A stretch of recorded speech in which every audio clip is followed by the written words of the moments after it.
అనుదిన వాగ్దానం, daily promise. దేవుని నామమునకు మహిమ కలుగును గాక. మన ప్రభువును ప్రియరక్షకుడైన యేసుక్రీస్తు వారి శుభనామములో మీకు నా హృదయపూర్వక వందనాలు తెలియజేస్తున్నాను. ఈ దినం దేవుని మాట, తాను ప్రతిష్ఠించిన సరిహద్దు. కీర్తనలు 78:54. తాను ప్రతిష్ఠించిన సరిహద్దు నద్దకు, తన దక్షిణ హస్తం సంపాదించిన ఈ పర్వతమునద్దకు ఆయన వారిని రప్పించాను. ప్రేయస్లాడ్. మలకి 1:5. దేవుని ప్రజల యొక్క సరిహద్దుల్లో యెహోవా బహుగనుడుగా ఉంటున్నాడు. యోబు 38:8-13 చూస్తే, సముద్రము, మేఘము, గడాంధకారము, అరుణోదయము ఇవన్నీ దేవుని చేత ప్రతిష్ఠించబడ్డాయి. గనుక దేవుని చిత్తానుసారముగాను దేవుని ఆజ్ఞకు లోబడినట్లును వాటికి సరిహద్దు నియమించబడి వాటికి అడ్డుగడులను తలుపులు పెట్టబడినట్లుగా మనం చూస్తున్నాం. 26వ అధ్యాయం 10వ.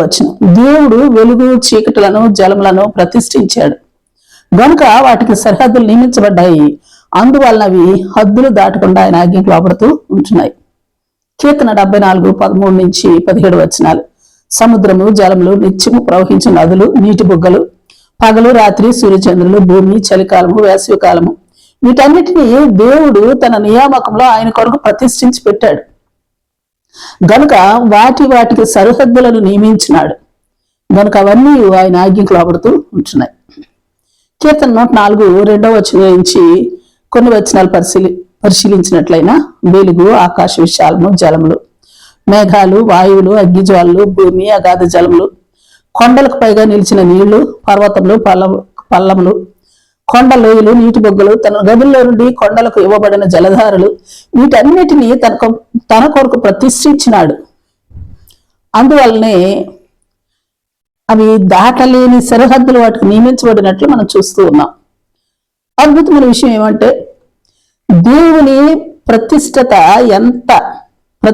ఎంత గొప్పదంటే, 25:22 చూస్తే, సముద్రము దాటలేకుండానట్లును దాని తరంగములు ఎంత పొర్లినను అవి ప్రబలలేకయు, ఎంత ఘోషించినను దాని దాటలేకయు ఉండునట్లును నిత్య నిర్ణయం చేత దానికి సింపుల్ గా ఇసుకను సరిహద్దుగా నియమించాడు దేవుడు, మన దేవుడు. 31:21. ఇక్కడ దేవుని ప్రజలకు ఒక హెచ్చరిక ఇవ్వనట్లుగా చూస్తున్నాం. ఎవరి మట్టుకు వారు సరిహద్దులను నియమించుకుని దేవుని వైపు తిరిగినట్లును, వారి మనస్సులను నిలుపుకుని దేవుని మార్గంలో నడిచి దేవుని పట్టణం వైపు ప్రయాణించినట్లును, త్రోవ చూపు స్తంభములను, సరిహద్దురాలను పాటించుకోమని హెచ్చరిక చేయబడతా ఉన్నాం. మరో ప్రాముఖ్యమైన విషయం, హోషేయ 5:10 దేవుడు ప్రతిష్ఠించిన సరిహద్దురాలను తీసివే ప్రయత్నిస్తే నీళ్లు ప్రవహించినట్లు నేను వారి మీదకి ఉగ్రతను కుమ్మరిస్తాను అంటున్నాడు దేవుడైన యెహోవా. ఆయా దేశాల వారి మీదకి వచ్చిన శాపాన్ని కూడా ఈ అధ్యాయంలో మనం చూస్తూ ఉన్నాం. యోవేలు 3:6 నుండి చూస్తే, దేవుని ప్రజలను దేవుడు వారికి ఇచ్చిన సరిహద్దులను దాటించి వారిని అమ్మివేసినారు. దేవుని ప్రజలను అందువలన వారు చేసిన దానిని త్వరగా వారి నెత్తి మీదకే రప్పిస్తాను. అట్టి వారి కుమారులను దేవుని ప్రజలకు అమ్మివేయబడినట్లు చేసి దూరముగా నివసించు జనులకు వారికి అమ్మివేతును అని సైన్యులకు అధిపతి యెహోవా సెలవిస్తా ఉన్నారు. ప్రైజ్లార్డ్. మరో మాట, ఆమోసు 1:13-15 తమ సరిహద్దులను విశాలపరుచుకున్న దలచి గర్భిణీ స్త్రీలను కడుపులను చీల్చారు.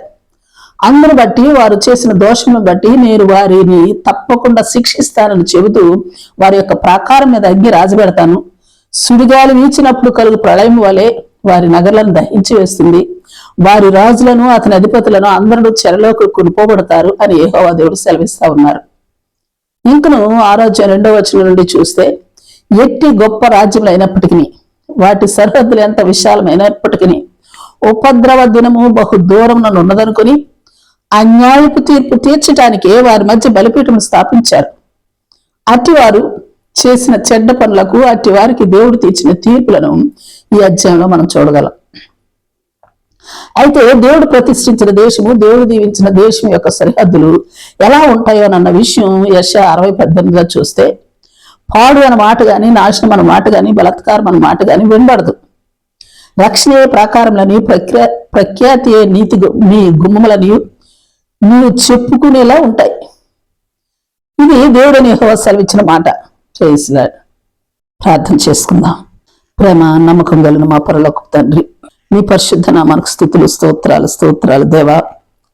నీవు ప్రతిష్ఠించిన సరిహద్దులు ఎంత ఆశీర్వాదకరమైనవో, కారణాలు ఏమైనప్పటికీ వాటిని పాడు చేయ ప్రయత్నిస్తే వాటికి కలిగిన ఉపద్రవములు, తీర్పులు ఎంత విపరీతంగా ఉంటాయో వాటిని కూడా వివరించిన దేవుడవు నీవు. అందుకే నీకు స్తుతులు, స్తోత్రాలు దేవా. మా కుటుంబాలకు, మా సేవా పరిచర్యలకు, సేవా విధానాలకు, మీరే మా జీవితాలకు నీ చేత ప్రతిష్ఠించబడినట్లును మా సరిహద్దులు ఏర్పరచబడిటకును నీ కృపాభాగ్యాన్ని మాకు అనుగ్రహించమని, మీరే అట్టి సరిహద్దులను ఏర్పరచమని ప్రార్థిస్తూ బ్రతిమలాడుకుంటూ యేసు నామములో అడిగి వేడుకొంచున్నాం తండ్రి. Amen, amen. Praise Lord. రేపు మరొక వాగ్దానంతో మనం కలుసుకుందాం. ప్రతిరోజు ఉదయం ఈ కార్యక్రమాన్ని వీక్షించగలరు. తిరిగి మళ్ళా రేపు ఉదయం కలుసుకుందాం. దేవుడు మిమ్మల్ని దీవించును గాక.